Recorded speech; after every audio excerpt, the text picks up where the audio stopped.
시편 43편 1절부터 5절 말씀까지 제가 봉독을 해드리도록 하겠습니다. 시편 43편 1절부터 5절입니다. 하나님이여 나를 판단하시되 경건하지 아니한 날에 대하여 내 송사를 변호하시며 간사하고 불의한 자에게서 나를 건지소서. 주는 나의 힘이 되신 하나님이시거늘 어찌하여 나를 버리셨나이까? 내가 어찌하여 원수의 억압으로 말미암아 슬프게 다니나이까? 주의 빛과 주의 진리를 보내시어 나를 인도하시고 주의 거룩한 산과 주께서 계시는 곳에 이르게 하소서. 그런즉 내가 하나님의 제단에 나아가 나의 큰 기쁨의 하나님께 이르리이다.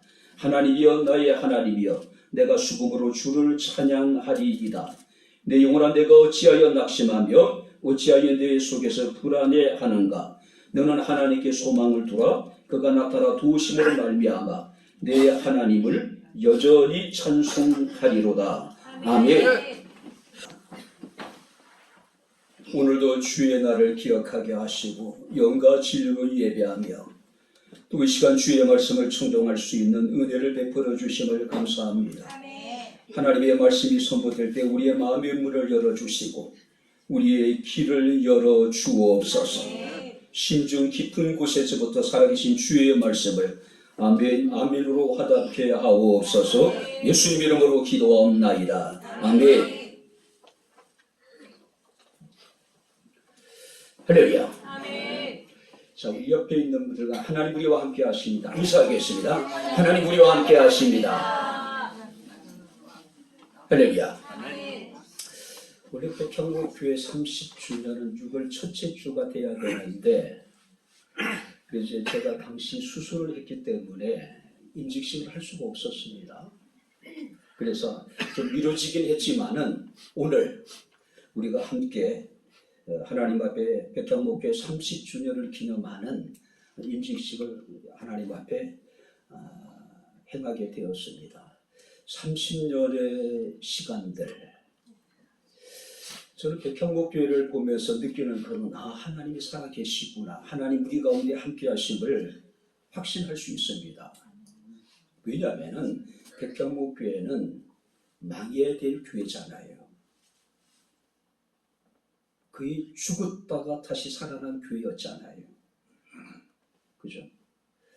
어쩌면 이곳에 있는 분들도 비슷한 마음이 아니었을까. 그래도 불구하고 신락 같은 그 희망이 있었기 때문에 끝까지 여기까지 우리가 이룰 수 있지 않았나. 백향목교회를 통해서 느낀 것은 하나님은 살아계신다. 할렐루야. 하나님은 지금도 우리 가운데 함께 하신다. 할렐루야. 우리가 이 믿음을 가지고 이제 30년이 아니라 또 한갑도 맞이해야 될 것이고 다음 세대, 그 다음 세대, 그 다음 세에 이르기까지 주님 오시는 그날까지 백향목교회는 영원하게 될 것입니다. 할렐루야. 자, 유대인 출신의 심리학자였던 빅토 플랭클이라고 하는 유명한 심리학자가 있습니다. 그는 2차 세계대전 당시에 나치 수용소에서 굉장히 힘든 시간을 보냈던 분입니다. 자, 그는 죽음의 수용소라고 하는 책에서 이런 이야기를 합니다. 수용소에 있는 두려움과 공포에 사로잡혀 있는 많은 사람들에게 그들을 이렇게 위로합니다. 여러분, 나치 독일은 우리의 부모를 빼앗아가고 우리의 처자식을 빼앗아갔습니다. 우리의 사랑하는 사람들을 빼앗아가고 우리가 가진 모든 것을 빼앗아갔습니다. 그러나 나치 독일이 우리에게 결코 빼앗을 수 없는 것 한 가지가 있습니다. 자, 그것은 우리가 비록 힘들고 고통스러운 환경이 있지만은 이 환경에 대해서 어떻게 반응하느냐 하는 반응의 자유와 선택의 자유입니다. 이것만은 저들이 결코 우리에게서 빼앗아 갈 수 없을 것입니다. 자, 그리고 그는 계속해서 이런 이야기를 합니다. 나는 이 고통스러운 환경 속에서 내일을 바라봅니다. 내가 이 감옥에서 나가 다시 자유의 몸이 될 것을 바라봅니다. 나는 그날이 반드시 다가올 것을 믿습니다. 나는 그 내일을 선택합니다. 그리고 미래와 희망을 선택합니다. 한마디로 이 빅터 프랭크의 어떤 이제 모습을 보게 되면 그 바라봄의 법칙을 소유했던 인물이 아닌가 생각이 됩니다. 실제적으로 그는 수용소에서 깨진 유리 조각으로 매일매일 자신의 수염을 다듬어요. 그러니까 독일군이 그런 그 플랭크의 모습을 보고 차마 그를 가스실에 데려갈 수가 없었어요. 왜냐하면 삶의 의지를 목적할 수 있었기 때문에 그렇다는 것이죠. 똑같은 고통을 당할지라도 어떻게 그 고통을 받아들이는가 하는 반응의 자유, 선택의 자유는 우리의 몫입니다. 우리가 어떤 선택을 하느냐에 따라서 행복과 불행이 결정되어질 수 있다고 하는 사실입니다. 자, 오늘 이 본문의 말씀을 보게 되면 이 다윗이 절체절명의 삶의 위기에서 불렀던 노래입니다. 참을 수 없는 배신감, 분노, 깊은 절망과 좌절 속에서 그런 놀라운 고백을 합니다. 내가 하나님께 소망을 둘 것이라고 얘기합니다. 내가 오히려 여전히 하나님을 찬송할 것이라고 노래하고 있습니다. 자, 여기서 하나님께 소망을 둔다는 이야기는 하나님만을 기대한다는 이야기입니다. 하나님을 주목하겠다는 이야기예요. 오직 자신의 시선이 하나님만을 향하겠다는 이야기입니다. 절체절명의 위기적인 상황 속에서 이 다윗은 바로 여러분들이 그 하나님을 선택한 거예요. 그의 반응의 자유, 그의 선택의 자유의 결론은 뭐냐면은 하나님이셨다는 것이죠. 우리가 한마디로 다윗은 하나님의 본심을 이해했던 인물이 아닐까? 예레미야가 3장 33절 말씀을 보게 되면은 주께서 인생으로 고생하시며 근심하게 하심이 본심이 아니시로다. 할렐루야. 우리가 고생하며 우리가 근심하는 것이 하나님의 본심이 아니라는 것이죠. 자, 뿐만 아니라 우리가 예레미야 29장 11절 말씀을 보게 되면은 너희를 향한 나의 생각은 평안이요 재앙이 아니니라. 너희에게 미래와 희망을 주는 것이다. 할렐루야. 하나님의 본심은 우리에게 제약을 당해서 실족하는 것이 아니라 우리에게 평안을 주는 것이, 우리에게 미래를 주는 것이고 우리에게 희망을 주는 것이 하나님의 본심이라는 것이죠. 그죠? 지혜로운 성도는요, 하나님의 본심을 잘 이해하는 사람들입니다.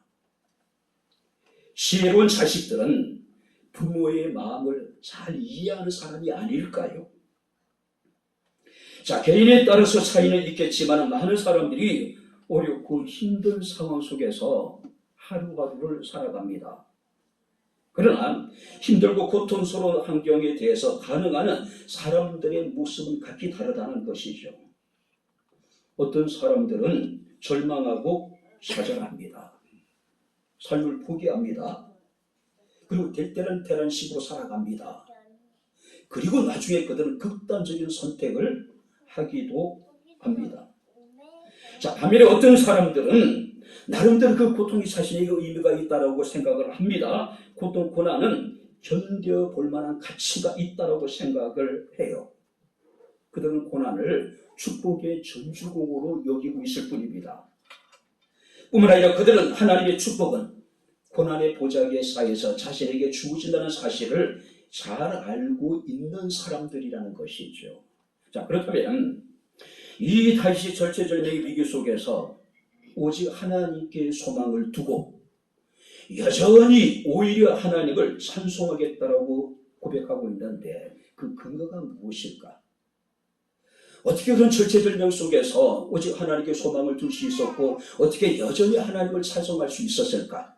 우리가 몇 가지로 함께 살펴보면서 이 시간 은혜를 나누도록 하겠습니다. 자, 2절 말씀을 우리 다시 한번 같이 읽겠습니다. 주는 나의 힘이 되신 하나님이시오늘 어찌하여 나를 버리셨나이까? 내가 어찌하여 원수의 압제로 인하여 슬프게 다니나이까? 자, 여기서 주는 나의 힘이 되신 하나님이시다. 자, 여기서 힘이라고 하는 것은 군대라는 뜻을 가지고 있습니다. 자, 용사들의 군사적인 강한 힘을 의미하고 있는 거예요. 자, 여기서 말하는 힘이라고 하는 것은 하나님이 자기 백성들을 거주실 때 행사하시는 하나님의 강한 힘, 위대한 능력을 여기서 힘이라고 지금 표현하고 있는 겁니다. 자, 그래서 다윗은 하나님을 나의 힘이라고 고백하고 있는 거예요. 끊임없이 계속되는 절망적인 상황, 철체절명의 위기 속에서 그는 오직 하나님을 자신의 힘으로 삼았다는 것이죠.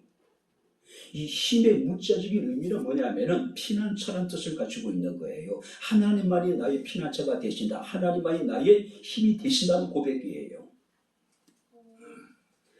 특별히 우리가 2절과 5절 말씀을 보니까 이 다윗은 어찌하여라고 하는 단어를 네 번이나 사용합니다. 어찌하여 나를 버리셨나이까? 어찌하여 원수의 억압으로 말미암아 슬프게 다니게 하십니까?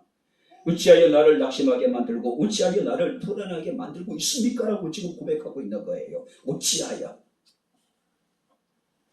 자, 지금 나에게 일어나는 상황이 도저히 이해가 되지 않는 거예요. 다윗의 삶을 보게 되면 다윗이 뭘 그렇게 잘못했습니까? 나라를 구한 국의 영웅이었잖아요. 왕의 사입니다. 자, 그런데도 불구하고 그는 사울에게 쫓겨서 정처 없는 힘든 고단한 삶을 살아가요. 자식에게 배신을 당하고 광야에 쫓겨나는 아픔도 경험을 했습니다. 도대체 이 다윗 입장에서 내가 뭘 그렇게 잘못했습니까? 어찌하여? 마치 하나님이 나를 버린 것 같고 원수들의 억압으로 말미암아 내가 슬프게 다니고 있고 어찌하여 내 마음이 낙심하고 어찌하여 내 마음이 지금 불안하냐는 얘기예요. 그죠? 자신의 상식, 자신의 경험, 자신의 지혜로서는 지금 처해 있는 이 상황을 도저히 이해할 수 없는 거예요. 그래서 어찌하여.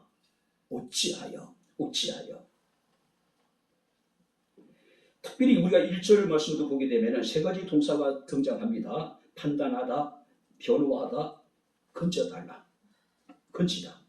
그러니까 굉장히 지금 난처한 상황에 처해 있는 겁니다. 다윗은 굉장히 억울한 상황에 처해 있는 거예요. 그래서 어찌하여 내게 이런 일이 닥쳤느냐라고 지금 탄식하고 있는 것이죠. 그도 우리와 같은 성정을 가진 사람이었습니다. 혹독한 고통 속에서 마치 자기 자신이 하나님께 버림을 받은 것 같은 느낌을 지울 수가 없었죠. 그래서 어찌하여 나를 버리셨나이까? 어찌하여 내가 슬프게 다니게 하십니까? 어찌하여 내 영혼이 낙심되며 어찌하여 내가 불안해하는가라고 지금 탄식하고 있는 거예요. 어쩌면 모든 인간이 가지는 여러분들이 가장 그 당연한 그런 감정이 아닐까요? 어찌하여, 그죠? 엘리야도 때로는 어찌하여 이런 일이 내게 고난이 닥쳤는지 그래서 죽기를 원해요. 엘리야 같은 위대한 선지자도. 욥도 내가 죽어서 하나님을 보게 될 것이라고 이야기를 합니다. 예레미야도 하나님 앞에 때로는 어찌하여 하면서 죽기를 원해요. 그죠? 그럼 오늘 성경을 보니까 이 다윗은 자신의 이해할 수 없는 상황에 대해서 원망하고 불평하기보다는 항상 자신의 힘이 되신 하나님을 그는 선택합니다. 하나님의 뜻에 반응을 하고 있는 거예요. 인간적인 관점에서 문제를 파악하지 않고 하나님의 시각에서 그 문제를 이해하려고 했던 것이죠. 자신만을 바라보는 근시안적인 태도를 버리고 하나님의 중심으로 모든 것을 생각하고 판단했다는 이야기죠. 수용적인 신앙의 자세에서 능동적으로 하나님을 주권자로 인정하고 지금 하나님을 찬양하고 있는 겁니다. 세상에 그 무엇보다도 그 누구보다도 하나님이 그에게 큰 힘이 되셨다라고 고백하고 있는 거예요.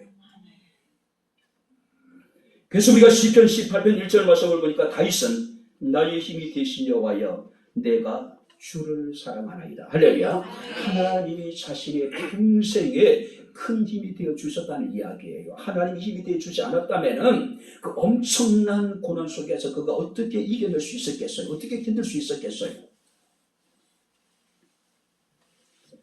우리의 각자의 삶을 곰곰이 돌아보게 되면은 내가 이룬 일보다 내게 이루어진 일이 훨씬 많습니다. 내가 이룬 일보다 내게 이루어진 일이 훨씬 많아요. 어떻게? 하나님의 도우심으로 말미암아 그가 행하신 거죠. 근데 사람들은 스스로 자신의 힘으로 이 일을 이뤘다고 생각하고 있는 거예요. 하나님을 기뻐하는 것이 너희의 힘이라고 말씀을 하고 있습니다. 30년의 긴 시간들, 물론 뭐 짧다면 짧고 길다면 길다라고 이야기할 수가 있겠죠. 누가 백성목교회가 다시 회복될 수 있었을까? 그런 기대를 했을까요? 누가 백성목교회가 다시 살아날 수 있을 것이라고 누가 기대나 할 수가 있었을까요? 그렇죠? 모든 것이 하나님의 은혜입니다. 하나님 우리의 힘이 되셨습니다. 할렐루야. 십수년 40대 중반서부터 50대 말에 이르기까지 제게 있어서 흑역사였는지 모릅니다.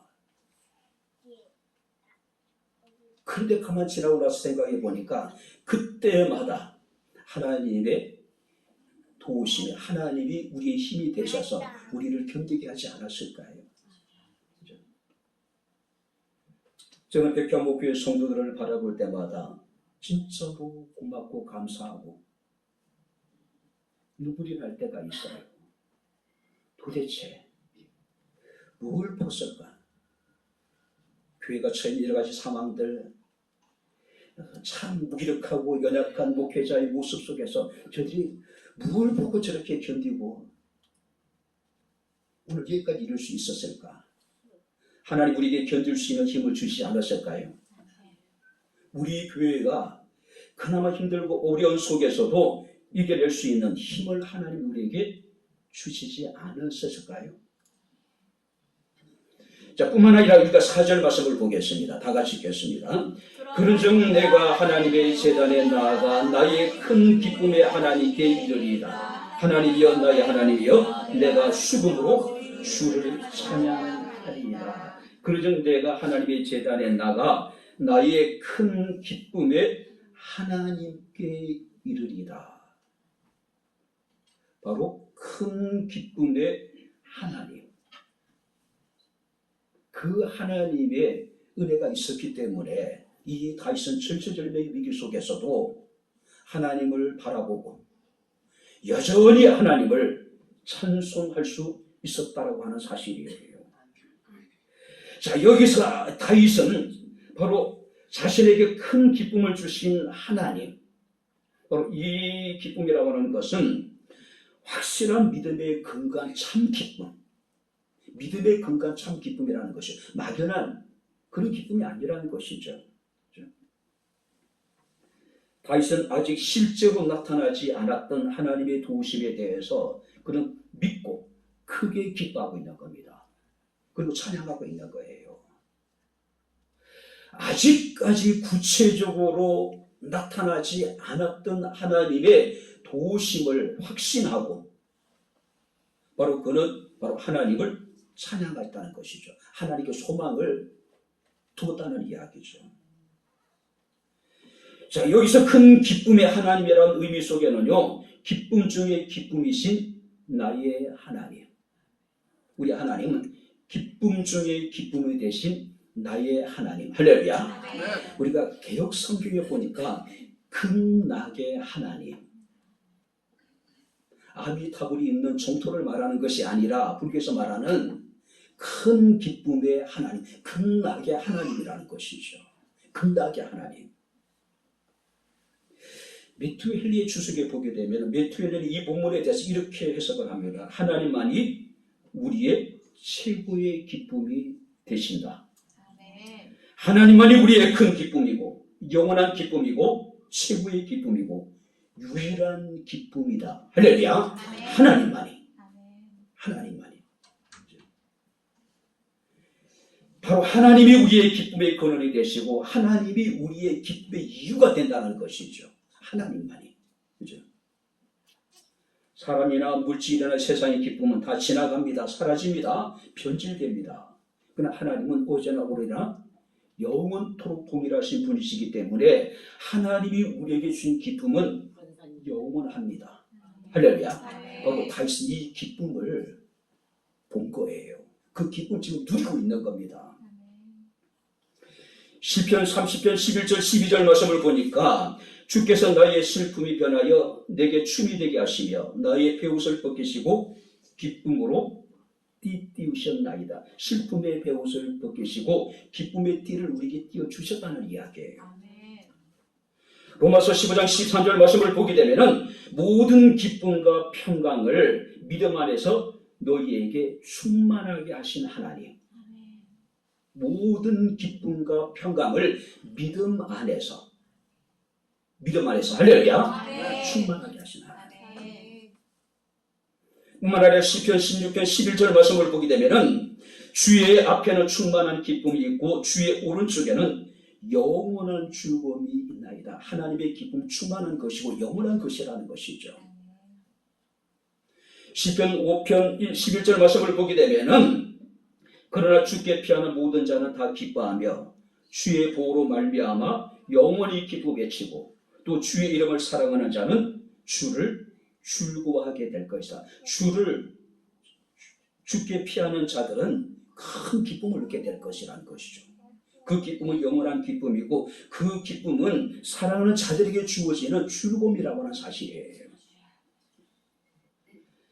그래서 밀러라고 하는 작곡가는 주 예수보다 귀한 것은 없다라고 노래합니다. 메투엘리 목사는 하나님만이 최고의 기쁨이 된다고 이야기합니다. 오스왈드 챔버스라고 하는 분은 하나님 나의 최고봉, 그 책을 정말로 좋습니다. 여러분 묵상집으로 한 권씩 사서 읽어볼 만한 책이에요. 하나님은 나의 최고봉. 무엇과도 누구와도 비교할 수 없는 우리의 최고봉이 되신 하나님이란 사실이에요. 하나님을 기뻐하는 것이 우리의 힘입니다. 모든 난관을 극복하는 강력한 능력이 된다라고 하는 사실입니다.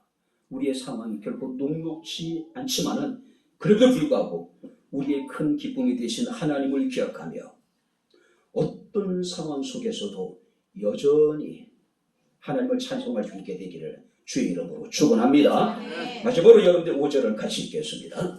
내 영혼아 내가 어찌하여 낙심하며 어찌하여 내 속에서 불안해하는가. 너는 하나님께 소망을 두라. 그가 나타나 도우심으로 말미암아 내 하나님을 여전히 찬송하리로다. 이렇게 이야기하고 있습니다. 너는 하나님께 소망을 두라. 그가 나타나 도우심으로 말미암아 내 하나님을 여전히 내가 찬송하겠다. 지금 다윗이 처해 있는 상황은 낙심된 상황입니다. 이 낙심하다라고 하는 동사의 의미가 뭐냐면은 몸을 구부리다. 몸을 구부리다. 경제적인 문제든 질병의 문제든 아니면 인간관계 속에서 가족들 간의 어떤 문제이든 간에 위축될 대로 위축되어져서 몸을 웅크리고 있는 상태. 이게 지금 낙심된 상황입니다. 도저히 얼굴을 들 수 없을 지경에 처해 있는 상황. 그래서 불안한 거예요. 그래서 낙심할 수밖에 없는 겁니다. 그런데 그가 나타나서 우리를 도우신다. 현실적인 문제 앞에서 위축될 대로 위축이 되어져서 몸을 웅크리고 있는데 하나님이 우리에게 나타나서 우리를 도와주시겠대요. 근데 여기서 도와준다는 의미 속에 뭐냐면은 얼굴과 얼굴을 맞이하고 하나님이 우리를 갑자기 나타나셔서 물론 우리 가운데 늘 함께 하시겠죠. 근데 우리는 하나님 멀리 있는 것 같고 하나님 나를 잃어버린 것 같고 하나님 나를 버린 것 같은 상황 속에 있을 때에 하나님 당신을 나타내셔서 우리를 도와주시는데 이 돕는다는 의미 속에는 얼굴을 마주하고 친구처럼 가까이 하시면서 우리를 도와주신다. 우리를 건져주신다. 아멘. 얼굴을 맞이하고. 하나님의 도우심은 막연한 것이 아닙니다. 추상적인 것이 아닙니다. 구체적이라는 것이죠. 실제적인 도우심입니다. 근데 많은 사람들은 실제적인 하나님의 도우심을 확신하지 못해요. 구체적인 하나님의 도우심을 확신하지 못해요. 막연한 믿음은 막연한 응답을 받습니다. 그러나 구체적인 믿음을 가진 사람은 구체적인 실제적인 하나님의 도우심을 입습니다. 할렐루야. 아멘. 우리의 믿음이 좀 실제적 구체적이었으면 좋겠어요. 아멘. 사도 바울은 고린도후서 4장 8절 9절 말씀에 이르기를 우리가 사방으로 우겨쌈을 당하여도 쌓이지 아니하며 답답한 일을 당하여도 낙심하지 아니하고 핍박을 받아도 버림받지 아니하며 그 굴림을 당하여도 망하지 않는다. 왜냐하면 힘이 큰 능력이 하나님께 있기 때문이다. 하나님에게는 어마어마한 큰 능력이 있대요. 그리고 어떤 상황 속에서도 우리가 쌓이지 않고 어떤 상황 속에서 낙심하지 않고 어떤 상황 속에서 버림받지 않고 어떤 상황 속에서도 우리는 망하지 않는다. 아멘.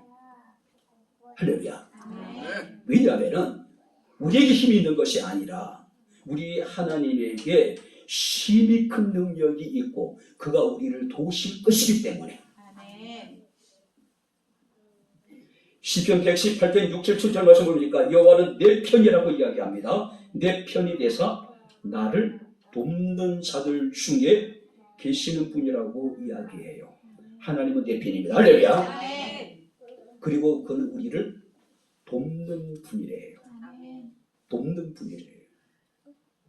하나님 지금까지 우리 가운데 함께 하신 우리 여기까지 인도해 주신 에벤에셀의 하나님입니다. 아멘. 그리고 지금도 우리 가운데 함께 하시는 임마누엘의 하나님이십니다. 아멘. 이제부터 영원까지 우리 가운데 함께 하신 우리의 길을 인도하시고 지도하시고 우리의 길을 예비하실 에벤 여호와일의 하나님. 아멘. 그죠? 그 하나님이 우리의 힘이 되신다는 것, 우리의 도움이 되신다는 것이죠. 큰 기쁨이 되신다는 이야기죠. 이제 말씀을 마치겠습니다. 제가 가보고 싶은 곳이 있습니다. 충남 보령에 갈매못 순교지가 있다고 해요. 갈매못 순교지. 자, 1866년에 병인 박해 때에 그 지역에 많은 천주교 신자들과 외국인 신부들, 그러니까 대부분 프랑스인들이겠죠. 젊은 신부들이 관원에 의해 가지고 이제 참수를 당하게 됩니다. 자, 참수 순서는 일단은 그 외국인 신부들부터 목을 쳐서 죽이는 거예요. 참수 현장은 그야말로 지옥 같았겠죠. 프랑스의 젊은 신부들이 극한 두려움과 공포에 사로잡혀요. 이 상황이 계속된다면 그들은 필연적으로 배교할 수밖에 없는 상황이에요. 그때 조선에 늙은 천주 교인이 젊은 프랑스 신부를 찾아와서 그 어깨를 이렇게 안습니다. 그래서 이런 이야기를 해요. 이곳의 고통은 잠깐이면 지나갈 것입니다. 조금 후면 우리는 신부님이 전하신 말씀대로 더 좋은 곳에서 그리스도와 영원히 살게 될 것입니다. 더 좋은 천국을 바라보세요. 이 젊은 신부가 정신이 바짝 들었습니다. 새로운 힘을 얻어서 그 참수의 고통을 이겨내고 순교의 제물을 하나님 앞에 자기 자신을 드렸다는 이야기예요. 자, 순교 기념 성당 입구 벽면에는 하얀 글씨로 이렇게 적혀 있다고 합니다. 예수를 가진 자는 모든 것을 가진 자이다. 예수를 가진 자는 모든 것을 가진 사람입니다. 할렐루야. 그러면 우리는 모든 것을 소유한 사람이잖아요. 그가 우리를 위해서 당신의 전부를 내어주셨잖아요. 어떤 상황 속에서도 힘과 기쁨과 우리의 도움이 되시는 하나님께 소망을 두고 어떤 상황 속에서도 여전히 하나님을 찬송할 수 있는 우리 백향목교회 이곳에 함께하는 모든 주의 성도들이 다 될 수 있기를 주의 이름으로 축원합니다. 기도하겠습니다. 좋으신 아버지 하나님, 하나님의 은혜와 사랑을 진심으로 감사합니다. 예수 그리스도를 소유한 자는 모든 것을 소유한 자임을 믿습니다. 어떤 상황 속에서도 우리가 하나님의 힘을, 하나님의 큰 기쁨이 되심을, 나의 도움이 되심을 확신하며 오직 하나님께 소망을 두고 어떤 상황 속에서 여전히 하나님을 찬송할 수 있는 백향목교회 모든 성도들이 되게 하시고 이곳에 함께한 주의 성도들이 되게 하옵소서. 예수님 이름으로 기도합나이다. 아멘. 이제는 우리 주 예수 그리스도의 은혜와 하나님의 크신 사랑과 성령님의 교통 교전의 제 충만 역사 인도하심이 어떤 상황 속에서도 하나님께 소망을 가지고 여전히 하나님을 찬송하기를 원하는 주의 사랑하는 모든 성도들 머리머리 위에 저들의 가정과 직장과 사업장과 이 교회와 이 나라 이 민족 위에 지금부터 영원토록 함께 있을지어다. 아멘.